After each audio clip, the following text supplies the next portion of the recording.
Hi friends, ఎలా ఉన్నారు? ఈరోజు మనం ఒక కొత్త వీడియోస్ అయితే మీ ముందుకు రావడం అయితే జరిగిందనమాట. ఈరోజు ఈ వీడియోలో మనం 6వ తరగతి సాంఘిక శాస్త్రంలోని 18వ పాఠమైనటువంటి దేవుని యందు భక్తి మరియు ప్రేమ అనే పాఠం గురించి ఈ వీడియోలో మనం తెలుసుకునే ప్రయత్నం అయితే చేద్దాం. ఎవరైతే ఈ వీడియో చూస్తున్నారో లైక్ చేయండి. అదేవిధంగా ఈ వీడియో కనుక ఎవరికైతే ఉపయోగపడుతుందని మీరు అనుకుంటున్నారో వారికైతే ఈ వీడియోని అయితే షేర్ చేసే ప్రయత్నం అయితే చేయండి. సో మీరు కూడా వారికి హెల్ప్ చేసినట్లుగా ఉంటుందన్నమాట. అదేవిధంగా మన ఛానల్ సపోర్ట్ చేస్తూ సబ్స్క్రైబ్ చేసుకోండి. ఇలాంటి వీడియోస్ అయితే నేను చాలా తీసుకురావడం అయితే జరుగుతుందన్నమాట. సో మనం అందరం కూడా మ్యూచువల్గా చదువుకోవడానికైతే ఈ ప్లాట్ఫామ్ అయితే మనం క్రియేట్ చేయడం అయితే జరిగింది. సో ఎవరైతే స్కూల్ అసిస్టెంట్ సోషల్కి ప్రిపేర్ అవుతున్నారో వాళ్ళైతే మన ఛానల్ని ఫాలో చేయండి. ఇలాంటి వీడియోస్ అయితే మనం ఇంకా ఎక్కువ తీసుకొని మనం ఇంకా స్కూల్ అసిస్టెంట్ లెవెల్లో మనం ప్రిపేర్ చేసుకోవడానికైతే మనకు వెసులుబాటు అయితే చేసుకోవచ్చు అనమాట. సో ఇంకేమాత్రం ఆలస్యం చేయకుండా మనం ఈరోజు ఈ వీడియోలోకి వెళ్ళినట్లయితే ఇది వచ్చేసి మనకి 6వ తరగతిలోని 18వ పాఠమైనటువంటి దేవుని యందు భక్తి మరియు ప్రేమ. దేవుని యందు భక్తి మరియు ప్రేమ అనే పాఠం గురించి ఈ వీడియోలో మనం తెలుసుకునే ప్రయత్నం అయితే చేద్దాం. ఇక్కడ మనం చూసినట్లయితే కిందటి అధ్యాయంలో మనం ఉపఖండంలోని ప్రాచీన కాలపు ప్రజల నమ్మకాలు, సంప్రదాయాలు, కర్మకాండల గురించి తెలుసుకున్నాం. మౌర్యుల కాలంలోనూ ఆ తర్వాత కాలంలోనూ ఉపఖండంలోని వివిధ ప్రాంతాల్లో నివసించిన ప్రజల మతపరమైన ఆచారాలలో చాలా మార్పులు మనం వేగంగా చోటు చేసుకున్నాయి. సో అదే సమయంలో వర్తకులు, వేట, అదేవిధంగా వ్యవసాయ సమాజాలతో మనకు సంబంధాలు ఏర్పడుతున్నాయి. సో ఇక్కడ చూసినట్లయితే మనం ఏర్పరచుకున్నారు. ఆనాటి రాజులు వారందరినీ నియంత్రించడానికి ప్రయత్నించారు. అదే కాలంలో బ్రాహ్మణులు వేద ప్రమాణాన్ని అనుసరించేవారు. బౌద్ధులు, జైన శ్రమణులు దేశమంతటా వ్యాప్తి చెంది సమాజంతో సంబంధాలను ఏర్పరచుకున్నారు. సో ఇక్కడ మనం చూసినట్లయితే బ్రాహ్మణులు వివిధ ప్రాంతాలలో ఆశ్రమాలను నెలకొల్పి యజ్ఞాలు వంటి క్రతువులను, మత సంబంధమైన చర్చలను నిర్వహించేవారు. అలాగే శ్రమణులు కూడా విహారాలను, స్తూపాలను స్థాపించి బౌద్ధ, జైన బోధనలను కొనసాగించేవారు. ఆ సమయంలో బ్రాహ్మణులు, శ్రమణులు కూడా వాళ్ళతో సంబంధం ఉన్న ప్రజల మతపరమైన అంశాలలో చాలా వాటిని అనుసరించారు. సో ఇక్కడ మనం చూసినట్లయితే బ్రాహ్మణులు, బౌద్ధులు, జైనులు మాతృదేవతలను, పాములను, చెట్లను, మరణించిన పూర్వీకులను ఆరాధించేవారు. అందువల్ల వాటి చిత్రపటాలను, శిల్పాలను కూడా భగవంతుని రూపాలుగా ఆరాధించారు. చాలామంది అహింస పద్ధతిని నమ్ముతూ జంతు బలులను తిరస్కరించినప్పటికీ క్రమంగా మిశ్రమ మతాచారాలను, నమ్మకాలను అనుసరించడం మొదలుపెట్టారు.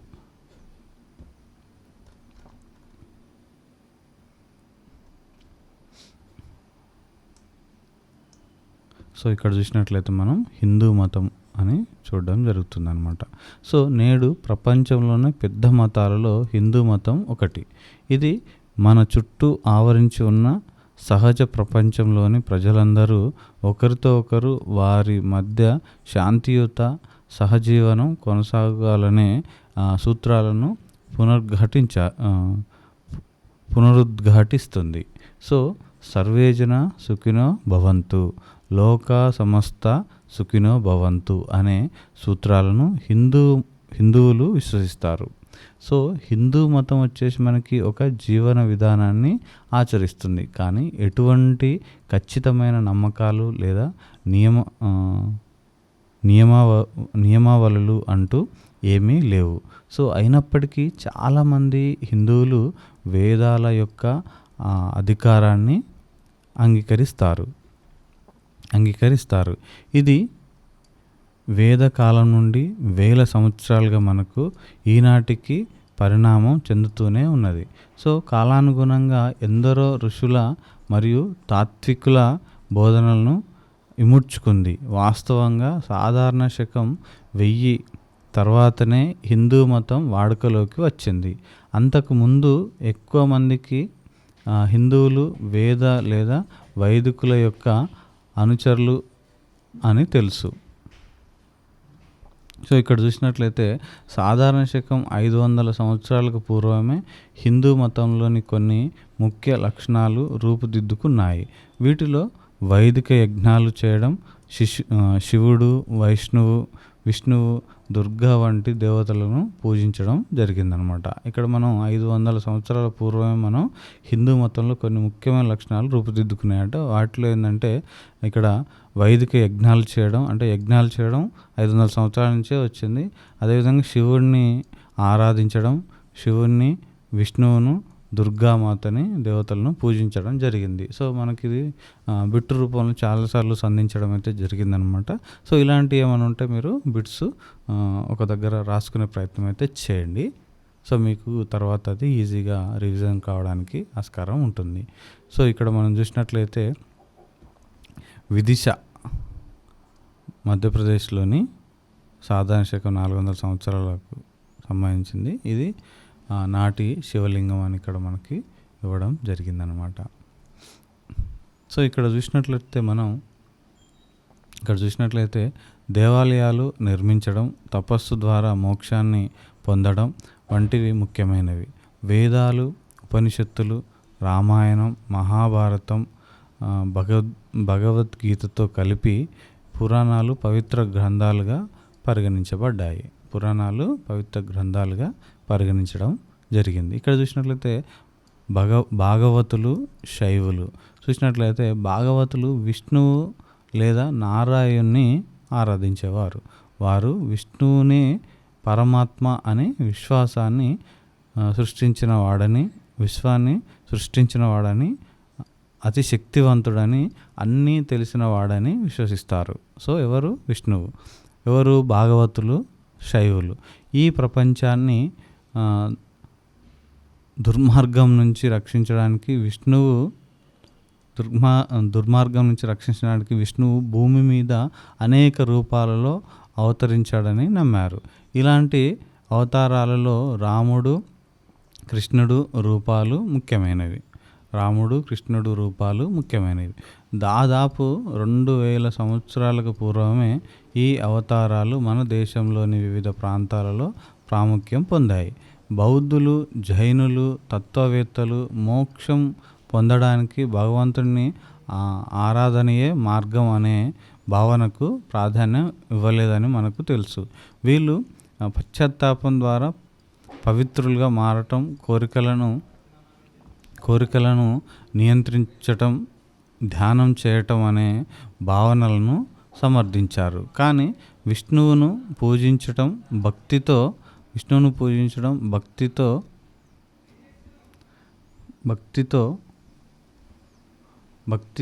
ఆరాధించడం అనేది భక్తితో ఆరాధించడం ద్వారా మాత్రమే మనం సమస్యల నుంచి బయటపడి మోక్షాన్ని పొందగలమని ఇక్కడ భాగవతుల నమ్మకం.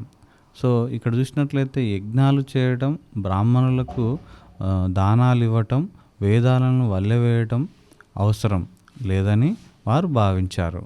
ఇక్కడ చూసినట్లయితే అనేక దేవాలయాలను నిర్మించి అందులో తమ దేవుడైన శ్రీకృష్ణుని ప్రతిష్ఠించి ఆరాధించారు. మధ్యప్రదేశ్లోని విదిశలో 2000 సంవత్సరాల క్రితం నిర్మించిన ఇలాంటి దేవాలయాల శిథిలాలను పురావస్తు శాస్త్రవేత్తలు కనుగొనడం జరిగింది.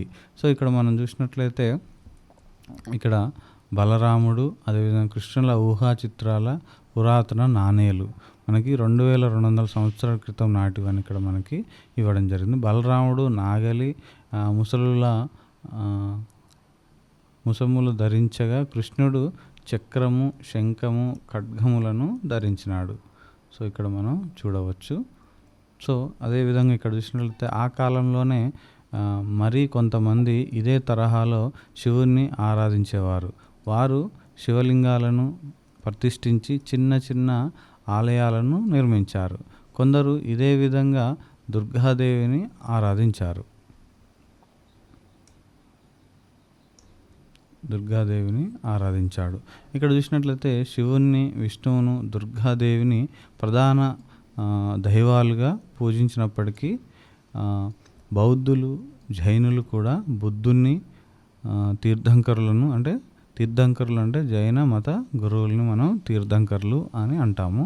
అదేవిధంగా ఆరాధించడం మొదలుపెట్టారు. సో వారు బుద్ధుణ్ణి, తీర్థంకరుల అందమైన విగ్రహాలను తయారు చేసి పూజించేవారు. వీటిని తెలంగాణలోని నేలకొండపల్లి, ఫణిగిరి, ఆంధ్రప్రదేశ్లోని అమరావతి, నాగార్జున కొండ, జగ్గయ్యపేట, బట్టిప్రోలు మొదలైన ప్రాంతాల్లో చూడవచ్చు అని మనకి ఇక్కడ ఇవ్వడం జరిగిందనమాట.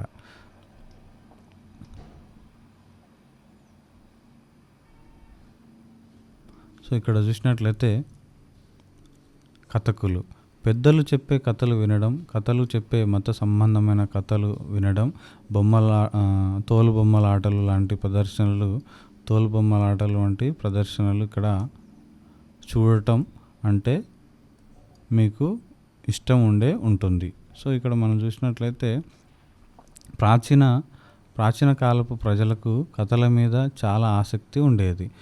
ఆ రోజులలో కవులు, కథకులు పురాణాలను, రామాయణం, మహాభారతాల్లోని వృత్తాలను, శివుడు, విష్ణువు, దుర్గా మొదలైన దేవతల వృత్తాలను చెప్పేవారు. కొన్ని బుద్ధునికి సంబంధించిన కథలు కూడా ఉండేవి. ప్రజలు వాటిని వినడానికి పెద్ద సంఖ్యలో గుమిగూడేవారు. ఈ కథలు చెప్పేవారు తమ పూర్వీకుల దగ్గర నుంచి నేర్చుకున్న కథలే కాకుండా ప్రజల అనుభవాల నుంచి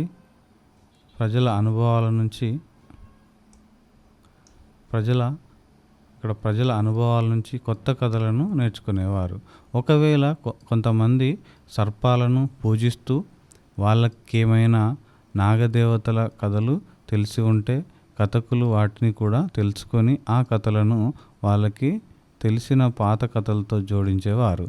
ఈ విధంగా కథకులు దేవుళ్ళు, దేవతల వృత్తాంతాలు, మతపరమైన బోధనలు, పూజించే పద్ధతులు మొదలైన విషయాలను కలగలిపి కథలు చెప్పేవారు.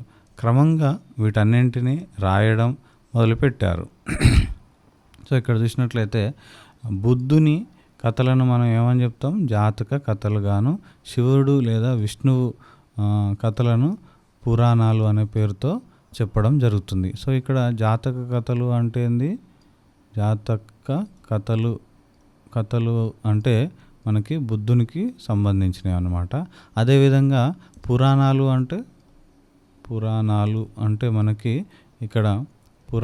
అంటే మనకి ఇక్కడ శివునికి కానీ విష్ణువుకి కానీ సంబంధించినవి అని ఇక్కడ మనం అర్థం చేసుకోవాల్సి ఉంటుందన్నమాట. సో ఇక్కడ మనం చూసినట్లయితే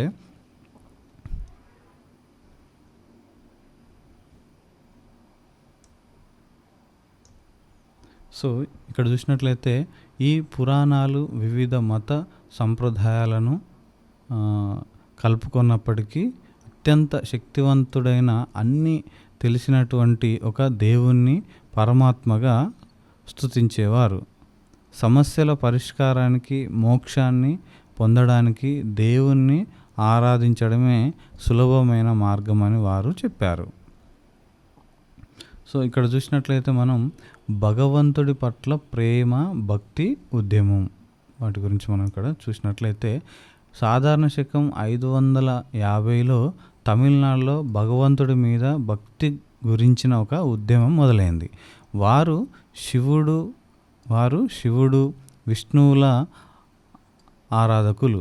యజ్ఞాలు, జంతుబలులు వంటి ఆచారాల మీద వాళ్ళకు నమ్మకం లేదు. దేవుడి మీద నమ్మకం లేని మతాలైన బౌద్ధ, జైన మతాలను కూడా వారు బాగా వ్యతిరేకించారు.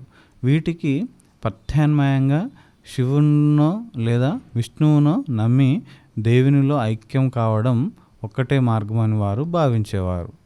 సో ఇక్కడ చూసినట్లయితే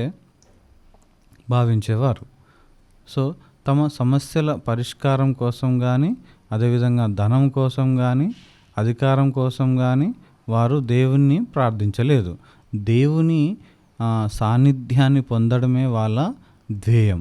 అంతేగాక కుల, మత భేదాలు లేకుండా ఎవరైనా దేవుని సేవించవచ్చునని నమ్మారు. భక్తులంతా కలిసి భగవంతుని ప్రేమ కోసం సంతోషంతో పాడుతూ నృత్యాలు చేసేవారు. కొందరు భక్తులు వివిధ దేవాలయాలను దర్శించి ఆ దేవుడిని స్తుతిస్తూ స్థానిక భాషలలో తెలుగులోను, తమిళంలోను మరికొన్ని భాషలలో పాటలు రాశారు. ఈ పాటలను తరతరాలుగా పాడుతూ వచ్చారు. వాటిని సాధారణ శకం 1100లలో గ్రంథస్థం చేశారు. ఫలితంగా ఆయా దేవాలయాలకు అధిక ప్రాధాన్యం వచ్చింది. తిరుమల, శ్రీకాళహస్తి దేవాలయాలు వాటిలో ముఖ్యమైనవి. సో ఇక్కడ చూసినట్లయితే ముఖ్యమైన ఈ భక్తులతో ప్రభావితమైన ప్రజలు క్రమంగా శివుని లేదా విష్ణువును ఆరాధించసాగారు. శివుని లేదా విష్ణువుని ఆరాధించడం అనేది జరిగింది. ఇక్కడ చూసినట్లయితే అల్వార్లు, నయనార్లు. సో 12 మంది ప్రధానమైన భక్తులను అల్వార్లు అంటారు. 12 మంది ప్రధానమైన భక్తులని అల్వార్లు అంటారు. ఇందులో పెరియాల్వారు, నమ్మాల్వారు వాళ్ళలో ముఖ్యులు. పెరియాల్వారు కుమార్తె అయిన అండాల్ అల్వార్లలో ఒకే ఒక మహిళ. ఇది మనకి బిట్ అవుతుంది. చూడండి ఎంతమంది అల్వార్లు ఉంటారనేది ఒక బిట్ అవుతుంది. అల్వార్లలో ముఖ్యులు ఎవరు అనేది బిట్ అవుతుంది.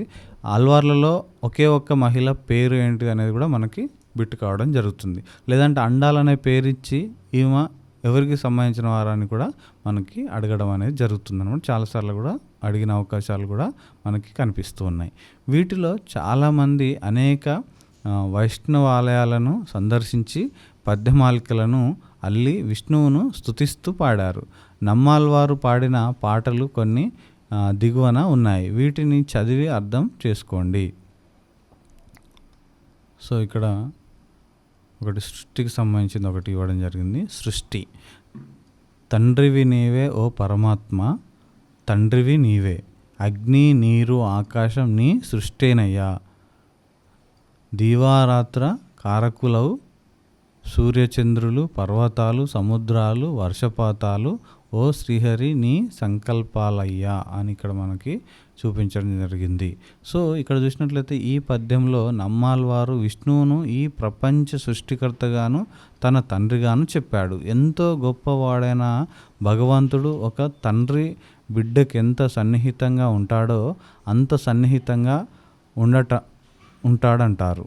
సో ఇక్కడ చూసినట్లయితే నెక్స్ట్ నమ్మాల్వార్లు ఇంకా ఎన్నో ఇతర పద్యాలలో, శ్లోకాలలో సర్వోత్తమంగా ప్రతి చోట మానవులకు కనిపించని పరమాత్మను, సృష్టిని కోరుకున్నారు.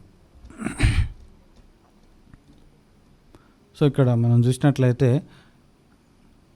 నయనార్లు దాదాపు 63 మంది.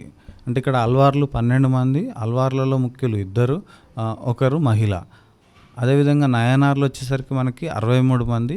వీరంతా శివభక్తులు. అంటే అల్వార్లేమో విష్ణు భక్తులు, నయనార్లేమో శివుని భక్తులు. ఇక్కడ చూసినట్లయితే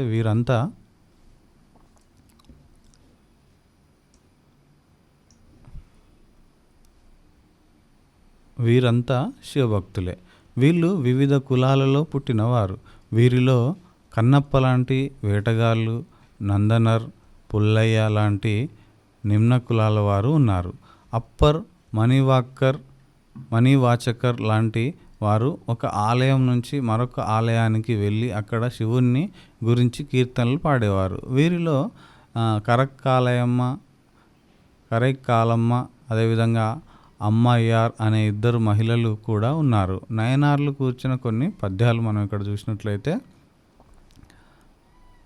భయం లేదు మాకు ఏ రాజైనా, భయం లేదెన్నడు మృత్యువెదురైనా, భయం లేదు నరకలోక బాధలకైనా, భయమన్నది లేదు ఏ ఒత్తిళ్ళకైనా, మాకు రావు ఏ రుగ్మతలు, మాకు లేవు ఏ భయాలు, బాధ లేని భయం లేని మేము నిత్య సంతోషులం. సో మేమెవ్వరికి కాదు దాసులం అప్పారు చెప్పడం జరుగుతుందన్నమాట ఈ పద్యాన్ని. ఇక్కడ చూసినట్లయితే పై పద్యంలో శివభక్తులు ఏ రాజుకు చావుకు రుగ్మతలకు అంటే రోగాలకి నరకానికి కూడా భయపడరు. వారెప్పుడు నిత్య సంతోషులమని అప్పార్ చెప్తాడు. సో నిత్య సంతోషులమని ఎవరు చెప్తారంటే ఇక్కడ అప్పార్ చెప్పడం జరిగింది. సో ఇక్కడ చూసినట్లయితే ఈ పద్యంలో అప్పార్ తమకు అశాశ్వతమైన ప్రాపంచిక సౌఖ్యాలు, సకల సంపదలు లెక్క లేదంటాడు. పేదలైన, రోగులైన, దళిత జాతి వారైన శివభక్తులైతే చాలు, వాళ్ళ పట్ల తమకు అపార గౌరవం, మర్యాదలు ఉంటాయని చెప్పడం జరుగుతుంది. ఇక్కడ మనం చూసినట్లయితే పరమశివ నేను భజింతును, నాకు ముక్తి నిమ్మని, లేత మొక్కన దిగిన ముళ్ళు ఓలే, సముద్రాన తేలియాడు అలల ఓలే, నీపై నా భక్తి ఒలలాడే పరవశమై అని ఇక్కడ మనకి ఒక పద్యం కనిపించడం జరుగుతుంది. సో మనం ఇంకా చూసినట్లయితే నన్ని ప్రపంచం పిచ్చివాడన్న, లోకులు నన్ను చూసి పరిహసించిన నేనెప్పుడు సిగ్గుపడను, అన్నీ భూషణాలుగా భావిస్తా. మాణిక్య వాచకర్. సో ఇక్కడ మనం చూసినట్లయితే ఈ పద్యంలో మాణిక్య వాచకర్ శివుని ధ్యానంలో తాను పొందే ఆనందాన్ని గురించి, ఇతరులు దాన్ని అర్థం చేసుకోలేకపోవడం గురించి తెలిపాడు. సో నెక్స్ట్ మనం చూసినట్లయితే క్రైస్తవ మతం. సో భక్తితో, ప్రేమతో ఒకే దేవుణ్ణి ఆరాధించడం వల్లనే సమస్యలు పరిష్కారం అవుతాయని నమ్మిన భారతదేశ ఉపఖండంలోని ప్రజల లాగానే ప్రపంచంలోని ఇతర దేశాల్లో కూడా ఇలాంటి ఆలోచనలే ప్రారంభమయ్యాయి. తూర్పు మధ్య ప్రాంతంలోని ఇజ్రాయెల్, పాలస్తీనాలలో క్రైస్తవం అనే ఒక కొత్త మతం అభివృద్ధి చెందింది. ఇజ్రాయెల్, పాలస్తీనా.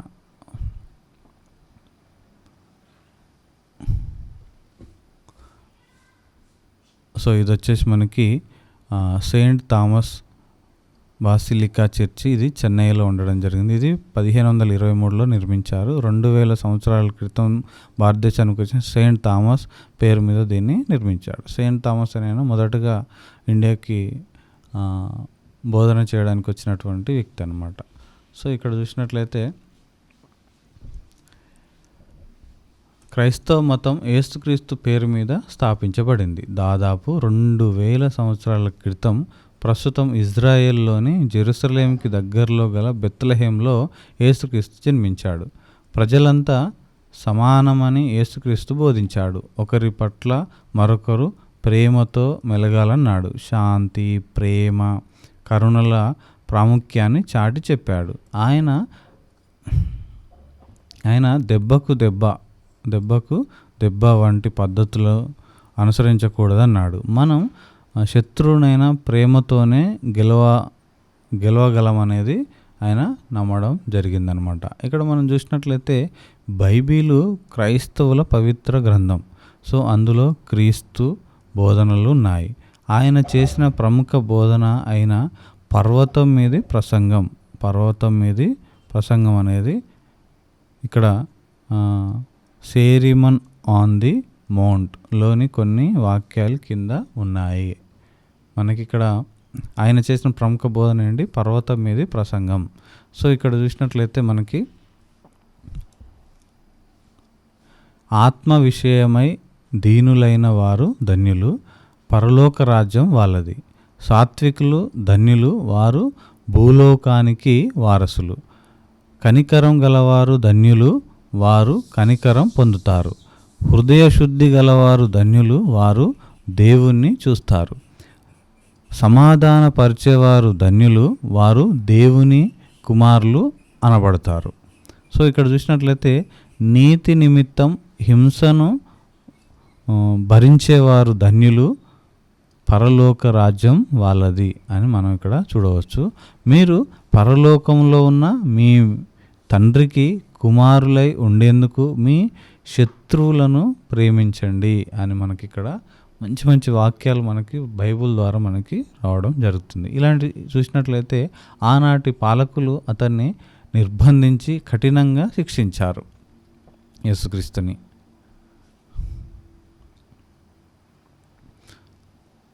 సో ఇక్కడ చూసినట్లయితే సెయింట్ థామస్ యేసుక్రీస్తు శిష్యుడు.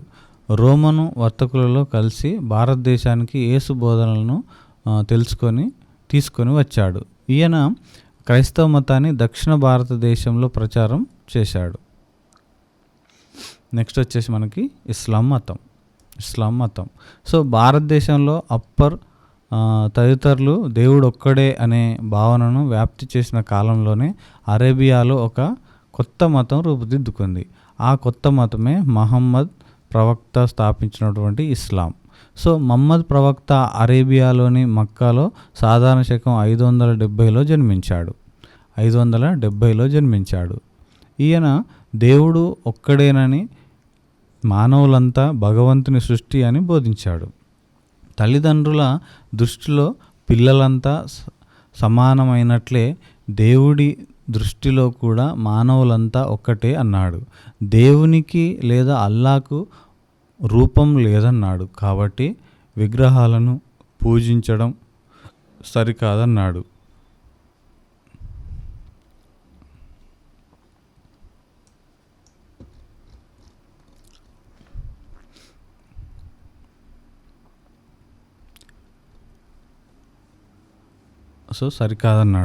మానవులంతా అన్నదమ్ముల్లా మెలగాలని చెప్పాడు. మానవజాతికి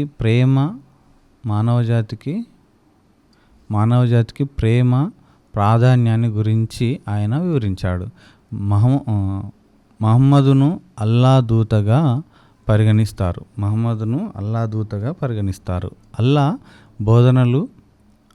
బోధనలు మనకి ఖురాన్లో ఉన్నాయని ముస్లింలు అంటారు. ఖురాన్ ఇస్లాం పవిత్ర గ్రంథం. ఖురాన్లోని కొన్ని వాక్యాల అనువాదం దిగువన ఉన్నాయి. సో ఇక్కడ చూసినట్లయితే ఆల్ ఫతీహా, అల్లాహ్ మాత్రమే స్తుతింపదగినవాడు. ఆయన సకల లోకాలకు ప్రభువు, అనంత కరుణామయుడు, అపార కృపాశీలుడు. మేము నిన్నే ఆరాధిస్తాం, సహాయం కోసం నిన్నే ప్రార్థిస్తాం. మాకు రుజుమార్గం చూపించు. నువ్వు అనుగ్రహించిన వారు, నీ ఆగ్రహానికి గురి కానివారు, మార్గభ్రష్టులు కానివారు అనుసరించిన మార్గం వైపు మమ్ము నడిపించు అని ఇక్కడ ఒక వాక్యం చూడవచ్చు. ఇక్కడ చూసినట్లయితే కేరళలోని చెరమాన్ మసీదు భారతదేశంలోని మొట్టమొదటిగా నిర్మించిన మసీదు అని నమ్ముతారు. ఇక్కడ ఇది కూడా మనకు బిట్టే అవుతుంది. కేరళలోని చెరమాన్ మసీదు ఏ రాష్ట్రంలో గలదు అని సింపుల్గా బిట్ అనేది అడగడం జరుగుతుంది. లేదంటే భారతదేశంలోని మొట్టమొదటిగా నిర్మించినటువంటి మసీదు ఎక్కడుంది అని కూడా మనల్ని అడిగే అవకాశాలు ఉంటాయి అన్నమాట. సో ఒకసారి మీరు ఇలాంటి బిట్స్ ఏమైనా వచ్చినప్పుడు మీరు రాసుకునే ప్రయత్నం అయితే చేయండి. సో అదేవిధంగా ఇక్కడ మనం చూసినట్లయితే భారతదేశంలోని ఓడరేవులను సందర్శించిన అరబ్ వర్తకుల ద్వారా ఇస్లాం మతం భారతదేశానికి రావడం జరిగింది. ఇస్లాంలోకి మారిన అరబ్, తుర్కిష్ విజేతల ద్వారా కూడా వచ్చింది. ఇస్లామిక్ పండితులు, ఋషులు, సన్యాసులు, వర్తకులు రాజులతో పాటు వచ్చి భారతదేశంలోని వివిధ ప్రాంతాల్లో స్థిరపడ్డారు. వారు పరమాత్ముడే అంటే సూపర్ గాడ్, ఏకైక దేవుడని, వారి ముందు మానవులంతా సమానమని ఆరాధించేవారు. వీరు సింహాసనం గురించి బోధించారు.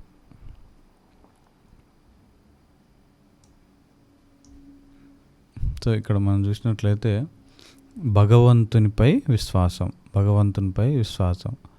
మీరు హిందువులలోనూ, క్రైస్తవులలోనూ, ముస్లింలలోనూ ఏమైనా ఒకే ఒక్క రకమైన ఆలోచనలను గమనించారా?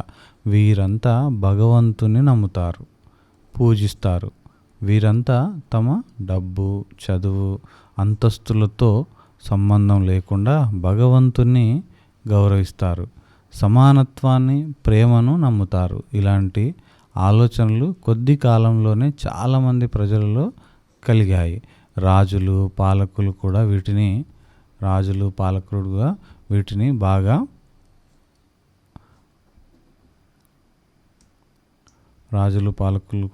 బాగా నమ్మారు.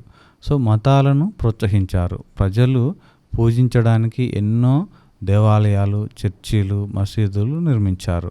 ఆ కాలంలో ఇలాంటి కొత్త ఆలోచనలు రావడానికి, ప్రజల్లో బాగా ప్రాచుర్యం పొందడానికి గల కారణాలను తెలుసుకోవడానికి చరిత్రకారులు ప్రయత్నించారు.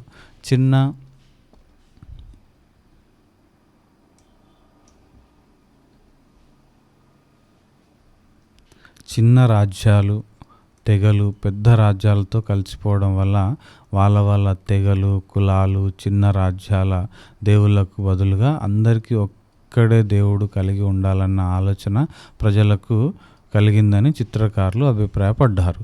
రాజులు, ఇక్కడ చూసినట్లయితే రాజులు, చక్రవర్తులు కూడా ఇటువంటి ఆలోచనలను ప్రోత్సహించడమే కాకుండా తాము భగవంతుని ప్రతినిధులమని చెప్పటానికి ప్రయత్నించారు. తద్వారా వారు ప్రజల ఆమోదాన్ని పొందాలని ప్రయత్నించారు. సో ఇది కూడా బిట్టే అవుతుంది. రాజులు ఏ విధంగా వాళ్ళని ఆమోదాన్ని పొందడం కోసం ప్రయత్నం చేశారని కూడా మనకి బిట్ అనేది అందించడం జరిగింది గత టెట్లో మనకు చూసుకోవచ్చు. సో ఇక్కడ ఏ ఇంపార్టెంట్ బిట్ అయినా కూడా మనం నోట్ చేసుకొని రివిజన్ చేసుకోవడం మనకి తెలిసిన ఒకే ఒక మార్గం. ఇంకా ఏ మార్గాలు ఇక్కడ ఏముండవు. ఏదైనా కూడా మనకి టెక్స్ట్ బుక్ బేస్ చేసుకొని మనకి ఇవ్వడం అయితే జరుగుతుంది అనమాట. ఇది గుర్తుపెట్టుకోండి.